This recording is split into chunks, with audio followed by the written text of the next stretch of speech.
Oh, hello everyone. It's Dr Horowitz. I see you've already met my lovely wife, Francesca. And I'm here to introduce you to an unusual, different activity that I'm wanting to bring into our coursework from module to module. And I call it Coffee and Conversation.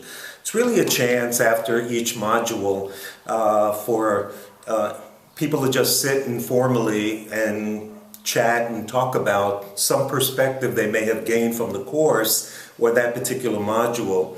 And in future modules, we'll have all kinds of folks from education and business and so on to come and talk to you about any issue that we have been exploring. In this module, we've begun with culture, what it's about, why it's important, how we got to be who we are, why we believe in what we believe, and recognizing that as the world is changing very rapidly, there's this need becoming evident that we work alongside people who have quite different values, sometimes competing values, and it behooves us to understand what these behaviors that we see in the workplace and our professional, personal lives, and trying to gain from that a way to interact positively so we can maximize productivity for everyone involved in the workplace. One of the areas you read about was technology and how that's changing culture as well, and particularly among the youngest of generations, the millennials. Now, ironically, it's through this magic, if you will, of technology that I'm able to go on this adventure in search of cultures around the world and improving and enhancing my understanding of cultural proficiency.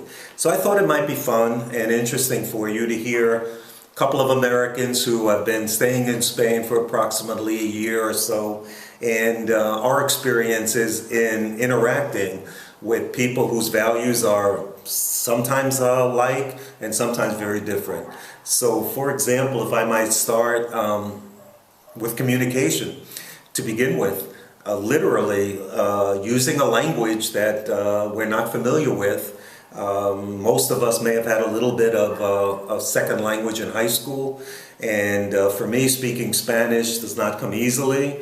But I did notice that amongst most of the people I've encountered, when I do attempt to literally speak the same language, that it's very much welcomed. And I can see through the body language of people around me when I'm doing this that they seem to appreciate the fact that I make an attempt. And that seems to be important because there are many people here, they call them expats from other countries, some of whom don't make that attempt. And you can sense that the indigenous people, the Spaniards themselves, tend to resent people who isolate themselves from the primary culture, which is Spanish. Francesca, did you have a sense of communication? Yeah, with communication, that's something we do, on a day-to-day basis in some way, shape, or form. And my personal experience with it is that some people me, when asked the time, I tend to want to build a clock, and the Spaniards don't really communicate that way. It's within 2 to 5 words. They just want to get to the point rapidly, and you ask them a question, they respond quickly, and vice versa. So it does, because when people like me want to give some background on whatever the case might be, whatever the issue is of the day, they don't want that. They don't want to hear it, and get to the so point they just and want you to business. That's right. Mm-hmm. Maybe another area that just has off the top of the head impressions. We're all familiar, I think, with this concept that was called and is called the siesta. And if you go to certain countries, particularly in Latin America and here in Spain, you'll find that there's a kind of time out in the day. Could be 2 to 3 hours where everything just closes. And what I found unique about that was, one, you don't see that very often in the United States, for example. And two, that it doesn't seem to impact the individuals in the sense that they're not making a sale or making less money. And that kind of got me more interested a little bit in the overall government. And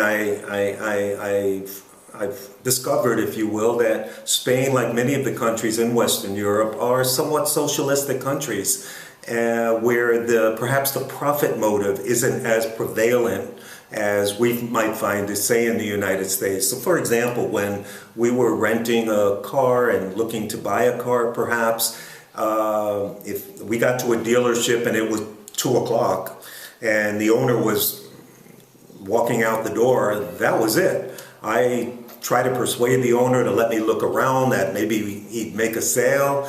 That didn't seem to be of any urgency. And I think that I've continued to experience that as well. The other thing that I've noticed that comes along with that, that reinforces that idea that the making of the sale, so to speak, is not the primary business drive, is that the lack of, let's call it conspicuous advertising.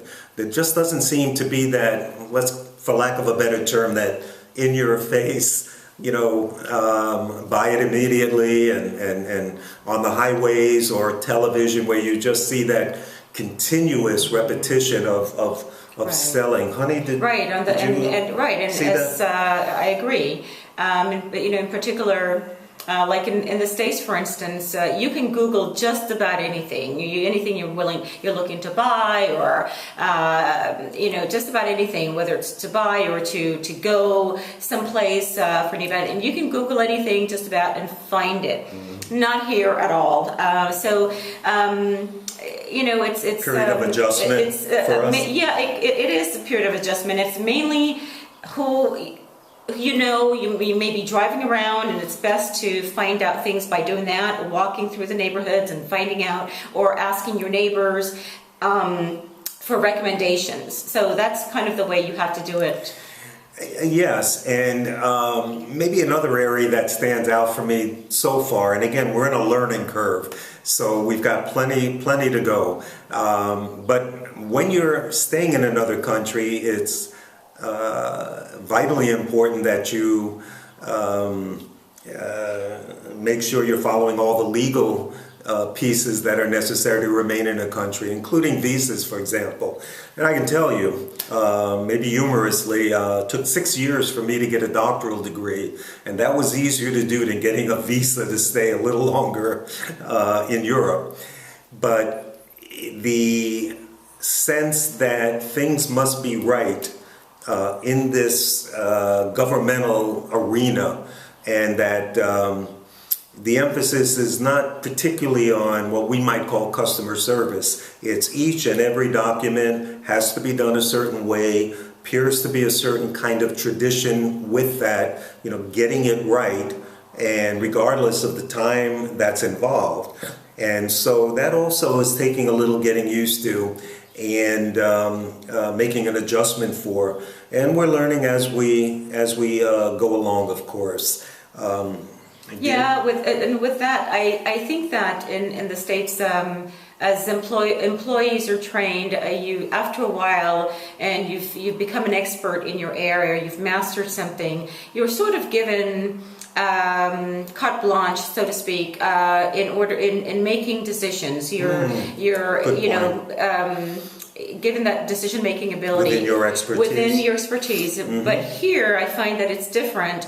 While you might be a master at what you're doing in a particular task, you just can't go out of that of the policies. You have to go within the boundaries that were given to you from day one. And so I find that that's been a really big deal here.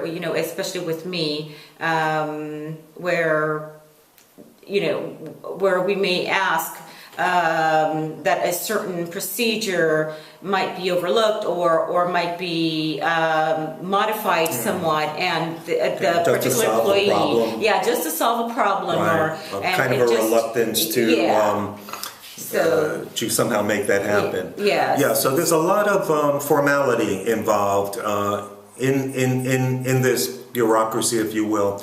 Overall, though, I come back to the issue of why this all matters. And I bring this to you on a personal level to let you know that this work is hard. This has been a magnificent journey, and I'm adding to my awareness, I'm adding to my skills, if you will, of listening first, seeking to understand before seeking to be understood, if you will.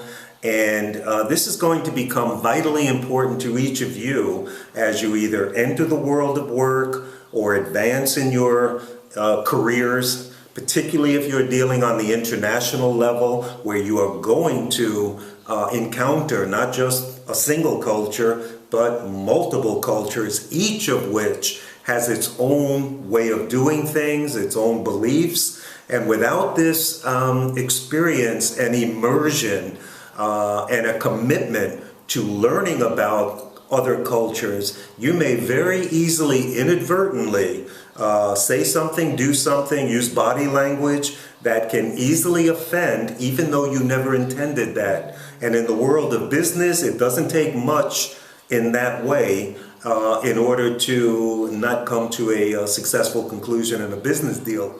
So we'll get to more and more of that. But for the moment, this is Steve and Francesca, just two Americans on the road, sharing their experiences, hoping to become more culturally proficient, and wishing you, as we say in Spain, hasta luego, and see you next time. See you next time.